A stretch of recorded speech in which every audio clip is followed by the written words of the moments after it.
آج رمضان مبارک کی 13 تاریخ ہے اور سورہ یوسف کی آیت نمبر 100 کے حوالے سے درس قرآن کا عنوان ہے بھائی کا رشتہ۔ اللہ رب العالمین نے فرمایا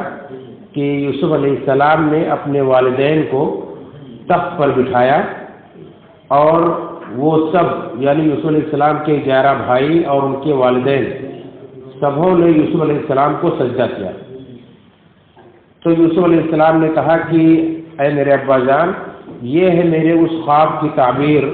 جو پہلے میں نے دیکھا تھا۔ آج اللہ تعالیٰ نے اس خواب کی تعبیر کو سچ کر دیا اور تحقیقی اللہ تعالیٰ نے مجھ پر احسان کیا کہ مجھے جیل سے نکالا اور آپ لوگوں کو دیہات کی زندگی سے نکال کر یہاں لایا۔ اس کے بعد کی شیطان نے میرے اور میرے بھائیوں کے درمیان دشمنی پیدا کر دی تھی۔ بے شک میرا رب بہت باریک تدبیر کرنے والا ہے اس چیز کے لیے جو وہ چاہتا ہے۔ انہ هو العلیم الحکیم، بے شک وہ علم والا ہے، حکمت والا ہے۔ یہ سورہ یوسف کی آیت نمبر 100۔ یوسف علیہ السلام کا واقعہ بڑی تفصیل کے ساتھ سورہ یوسف کے اندر بیان کیا گیا ہے۔ یہ آخر میں ہے کہ جب یوسف علیہ السلام کے والدین اور ان کے بھائی دیہات سے مصر کے اندر آئے، انہوں نے استقبال کیا تو اپنے والدین کو، جو کہ باپ تو ان کے سگے تھے، ماں ان کی سوتیلی تھی، ان دونوں کو انہوں نے اس تخت پر بٹھایا جو انہیں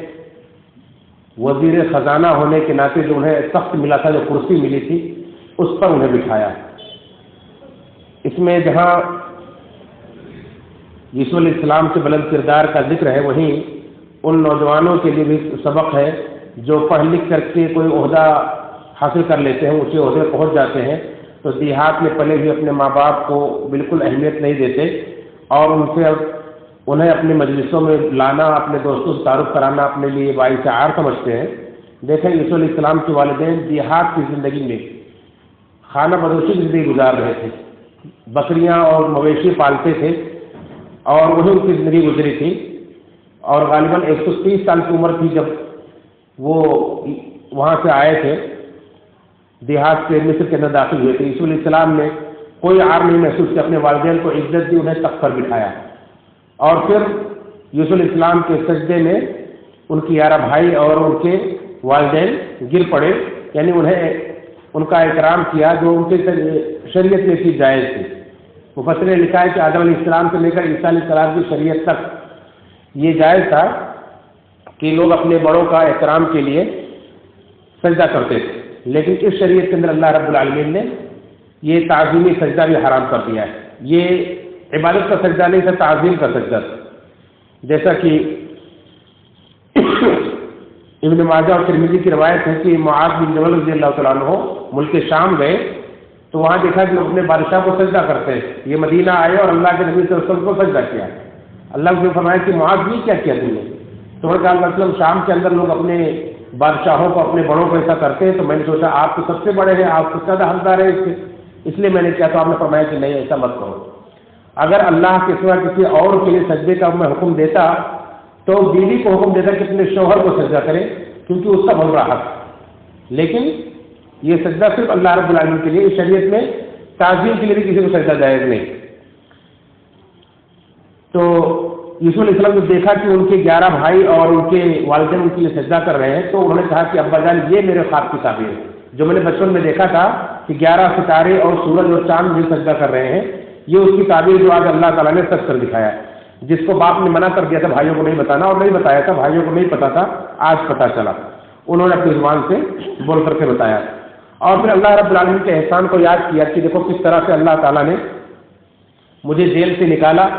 اور آپ لوگوں کو دیہات کی زندگی سے لایا اور یہاں پھر ہمیں ملایا، ایک کیا۔ اس کے بعد کی شیطان نے ہمارے اور ہمارے بھائیوں کے درمیان دشمنی پیدا کر دی تھی، دوری پیدا کر دی تھی۔ کس طرح سے بہترین انداز میں اللہ رب العالمین کا شکر ادا کیا، اپنے پچھلے دور کو یاد کیا اور اللہ کے احسانات کو یاد کیا، اور اس بات کا اعتراف کیا کہ ہمارے ساتھ جو کچھ حادثات پیش آتے ہیں ہم نہیں سمجھ پاتے اس کے اندر کیا حکمت ہے، لیکن میرا رب جو ہے وہ جس چیز کے لیے چاہتا ہے بہترین تدبیر کرتا ہے، بہت باریک تدبیر کرتا ہے، ہمیں احساس بھی نہیں ہوتا ہے، وہ بہترین علم والا ہے، وہ حکمت والا ہے۔ ہمیں لگتا ہے کہ ہمارے ساتھ جو حادثہ پیش آ رہا ہے بہت غلط ہو رہا ہے، ظلم ہو رہا ہے، لیکن دیکھو اس کے اندر اللہ تعالیٰ کس طرح سے خیر کا پہلو نکالتا ہے۔ اس طرح سے رسول اسلام نے ان دور کو یاد کیا، اور لیکن دیکھیں کتنے بہترین انداز میں یاد کیا کہ اس انداز میں بھی نہیں یاد کیا کیونکہ بھائیوں کو شرمندگی ہوئی، کیونکہ بھائیوں کو جو پہلی بار انہوں نے اپنا تعارف دیا تھا اور پہچان کرائی تھی، تو اسی وقت ہی جیسے بھائیوں نے پہچانا اور کہا کہ اچھا آپ یوسف ہے، اللہ نے تو آج آپ کو ہم پر فضیلت آپ کو برتری دی ہے، تو رسول اسلام نے فوراً بھائیوں کو بلا کسی سرزنش کے فوراً معاف کر دیا، کہا لا تثریب علیکم اليوم، تم پر کوئی سرزنش نہیں، یغفر اللہ لکم وہو ارحم الراحمین، اللہ تمہیں معاف کرے، اللہ تعالیٰ بہت رحم کرنے والا ہے۔ اس طرح سے رسول اسلام نے معاف کر دیا تھا، تو دوبارہ اس واقعے کا انہوں نے یہاں ذکر بھی نہیں کیا، اپنے جیل سے نکلنے کے واقعے کو ذکر کیا، لیکن کنویں سے نکالے جانے کے واقعے کو ذکر نہیں کیا کہ بھائیوں کو شرمندگی نہ ہو۔ اس سے پتہ چلتا ہے کہ بھائیوں کے درمیان رشتہ کیسا ہونا چاہیے، جو آج کے درس کا عنوان ہے کہ بھائیوں کے درمیان رشتہ کیسا ہونا چاہیے۔ کبھی کبھی ہوتا ہے کہ شیطان حسد پیدا کر دیتا ہے، دوری پیدا کر دیتا ہے کسی وجہ سے، اور خاص کر یہ معاملہ ایسا تھا کہ یہ 10 بھائی ایک ماں سے تھے، اور یوسف علیہ السلام اور بنیامین یہ دونوں ایک ماں کے ساتھ سوتیلے بھائی تھے، تو شیطان نے اس کا فائدہ اٹھایا اور ان کے درمیان دوری پیدا کر دی۔ لیکن یوسف علیہ السلام نے ایک بہترین بھائی کا کردار ادا کرتے ہوئے بھائیوں کو نہ صرف یہ کہ معاف کر دیا بلکہ انہیں ایک بہترین زندگی دی، اور دوبارہ اس واقعے کو ذکر بھی نہیں کر رہے کہ میرے بھائیوں کو کہیں شرمندگی نہ ہو۔ اس طرح سے یوسف علیہ السلام نے بہترین بھائی کا کردار ادا کیا ہے۔ اس سے پتہ چلتا ہے کہ بھائیوں کے درمیان دشمنی پیدا کرنے والا یہ شیطان ہے۔ دو بھائیوں کے درمیان دشمنی نہیں پیدا کرنا چاہیے، اور ایک تو خون کے رشتے کا بھائی ہوتا ہے، دودھ کے رشتے کا بھائی ہوتا ہے، اور جو رشتہ داریاں ہوتی ہیں ایک ایمانی اخوت ہوتی ہے۔ اگر کوئی آپ کا خونی بھی بھائی ہے اور ساتھ میں ایمانی بھی بھائی ہے تو اس کا ڈبل حق ہوتا ہے، تو بھائی کا بڑا حق ہوتا ہے، اور بھائی کے ساتھ کیسے پیش آنا چاہیے اس کے بہت سارے قرآن و حدیث کے اندر اشارات موجود ہیں، احکامات موجود ہیں۔ جیسے یہاں بھی کچھ اشارہ ہے کہ بھائیوں کے درمیان کبھی دشمنی ہو جائے تو یہ سوچنا چاہیے کہ شیطان نے یہ حالات پیدا کر دیے ہیں اور جلد سے جلد اس کو ختم کرنا چاہیے۔ جیسے اللہ نے فرمایا کہ کسی بھائی کے لیے یہ کسی مومن کے لیے درست نہیں کہ اپنے بھائی سے 3 دن سے زیادہ بات چیت بند رکھے، یعنی کبھی کھٹپٹ ہو جائے، جھگڑا ہو جائے تو فوراً اسے ختم کرنے کی کوشش کرنی چاہیے، زیادہ سے 3 دن کے اندر اسے ختم کر لینا چاہیے۔ اور آپ نے فرمایا کہ بہتر وہ ہے جو پہلے شروعات کرتا ہے، اور اگر 1 سال تک کوئی اپنے بھائی سے بات نہیں کرتا ہے اور اسے چھوڑ کے رکھتا ہے، اسے منہ پھیر کے لیتا ہے، تو گویا کہ اس کا بڑا گنہگار ہوتا ہے کہ گویا اسے قتل کر رہا ہے، اس نے گویا کہ اس کا خون کر دیا ہے، تو یہ نہیں ہونا چاہیے۔ اور اگر پھر اس کے بعد اگر دوبارہ اللہ تعالیٰ ملا دے اور ایک ہو جائے تو پھر اس پر عار نہیں دلانا چاہیے، انہیں شرمندگی نہیں دلانا چاہیے، کیونکہ اس سے پھر شیطان کو موقع ملتا ہے اور پھر سے وہ دشمنی پیدا کر دیتا ہے۔ جیسے مدینہ کے اندر اوس و خزرج کو اللہ رب العالمین نے ایک لمبی جنگ کے بعد انہیں ایک کر دیا تھا، ملا دیا تھا، لیکن یہودیوں نے دیکھا تو انہیں پسند نہیں آیا، انہوں نے سوچا کہ پھر سے ان کے درمیان دشمنی پیدا کریں، تو وہ پرانی جنگ کو جا کر ان کے درمیان بیٹھ کر کے ذکر کرنے لگے کہ پھر سے ان کے درمیان لڑا دیں۔ تو یہ پرانی باتوں کو، پرانی دشمنیوں کو یاد کر کے لڑانا یہ بھی شیطانی حیلہ ہے، یہودیوں کا طریقہ ہے، لہذا اس سے بچنا چاہیے۔ بھائی وہ ہوتا ہے جو جس سے انسان امید رکھتا ہے کہ ہمارے وقت پر کام آئے گا۔ اللہ تعالیٰ نے اسے بھائی کو بازو قرار دیا ہے۔ جب موسیٰ علیہ السلام کو اللہ نے نبوت دی اور موسیٰ علیہ السلام کو محسوس ہوا کہ میں نبوت کا حق سے طریقے سے ادا نہیں کر سکتا ہوں کیونکہ میری زبان صاف نہیں چلتی ہے، تو انہوں نے اللہ سے درخواست کی کہ اللہ میرے بھائی کو میرے ساتھ نبی بنا دے کیونکہ میری زبان صاف نہیں ہے۔ تو اللہ نے کہا سنشد عضدک بأخیک، میں تمہارے بازو کو تمہارے بھائی کے ذریعے مضبوط کروں گا۔ تو اللہ نے بھائی کو بازو قرار دیا ہے۔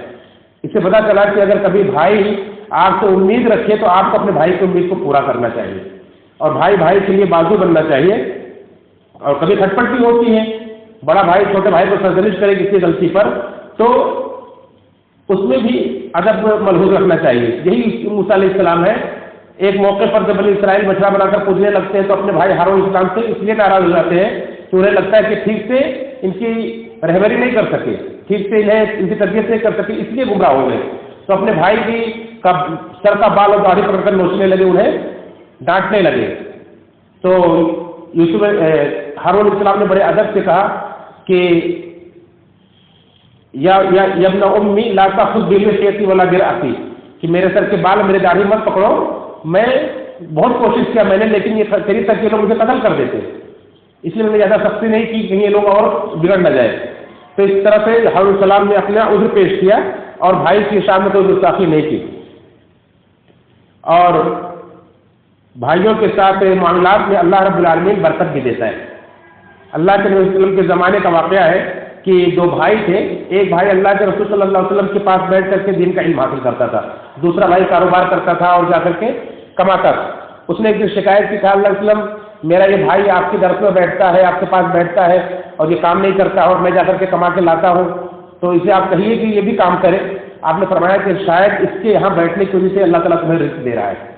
تو کبھی کبھی یہ ہوتا ہے کہ کئی بھائیوں میں کوئی کام کرتا ہے، کوئی نہیں کرنے کے لائق ہوتا ہے، نہیں کر پاتا ہے، تو اس کو بوجھ نہیں سمجھنا چاہیے۔ ہو سکتا ہے کہ اللہ تعالیٰ نے اس کی روزی آپ کے حصے میں رکھی ہو اور آپ کے ذریعے سے اللہ تعالیٰ اسے روزی دے رہا ہو، تو اس طرح سے ان کا سپورٹ بننا چاہیے، ان کا سپورٹ کرنا چاہیے۔ اس طرح سے ہمیں چاہیے کہ بھائی کے رشتے کا حق ادا کریں۔ بھائی ایک دوسرے کے لیے، جیسے انہوں نے فرمایا کہ المسلم اخو المسلم، مسلمان کا بھائی ہے، نہ وہ خود اس پر ظلم کرے اور نہ اس کو کسی کے حوالے کرے کہ کوئی اس پر ظلم کرے، یعنی ایک بھائی اپنے بھائی کو کے اوپر خود بھی ظلم نہ کرے، جہاں تک ہو سکے بچے، اور یہ بھی نہ دیکھے کہ میرے سامنے کوئی میرے بھائی کے اوپر ظلم کر رہا ہے تو میں آنکھ بند کر لوں۔ اگر کسی بات سے ناراضگی ہے، کچھ بھی ہے، تو اب یہ آدمی اپنے بھائی کو تکلیف میں دیکھ کر کے آنکھ بند نہیں کر سکتا ہے کہ دوسرا مار رہا ہے، دوسرا اس پر ظلم کر رہا ہے، اس کا حق چھین رہا ہے، تو آدمی دیکھ کر کے خاموش رہے، نہیں، اپنے بھائی کا سپورٹ کرنا چاہیے، کیونکہ اس سے دنیا اگر دوسرے میں اگر آنکھ بند کر کے چلے جائیں تو بھائی کو تکلیف نہیں ہوتی، لیکن اپنا بھائی اگر آنکھ بند کر کے جائے تو بھائی کو زیادہ تکلیف ہوتی ہے۔ جیسے غزوہ بدر کے اندر ایک بھائی نے اپنے بھائی کو احساس دلایا کہ جب ایک انصاری صحابی غزوہ بدر کے اندر ایک مکہ کے قیدی کو، غالباً سعد بن وقاص رضی اللہ عنہ کے بھائی تھے، ان کو کافر طرف سے لڑنے آئے تھے، ان کو باندھ رہے تھے، تو کہا کہ ان کو اچھے سے باندھو، اس کی ماں بڑی مالدار ہے، تمہیں اچھا سے دیا دے گی۔ تو انہوں نے کہا کہ صاحب تم میرے بھائی ہوتے ہوئے ایسا کہہ رہے ہو اور میرے خلاف اس کو اکسا رہے ہو، تو کہا کہ تم میرے بھائی نہیں، اس وقت یہ میرا بھائی ہے دینی۔ تو دین کا حصہ سب سے بڑا ہے، اس وقت جو معاملہ تھا وہ جنگ کا معاملہ تھا۔ یہاں تک یہ نقطہ بتلانا مقصود ہے کہ ایک بھائی اپنے بھائی کے اوپر ظلم ہوتا ہوا جب دیکھتا ہے کہ میرے پر ظلم ہو رہا ہے اور میرا بھائی میرا سپورٹ نہیں کر رہا ہے، تو اسے زیادہ تکلیف ہوتی ہے۔ دوسروں کا سپورٹ نہ کرنے سے اس کی تکلیف نہیں ہوتی ہے، لیکن اپنا بھائی سپورٹ نہ کرے تو زیادہ تکلیف ہوتی ہے۔ ان سب باتوں کا ہمیں خیال رکھنا چاہیے اور بھائی کے رشتے کی اہمیت کو سمجھنا چاہیے۔ اللہ سے دعا ہے رب العالمین سارے بھائیوں کے اندر الفت و محبت پیدا فرمائے اور دین و دنیا کی انہیں ساری بھلائی عطا فرمائے اور مرتے دم تک ایمان پر، اسلام پر قائم رکھے۔ آمین تقبل یا رب العالمین۔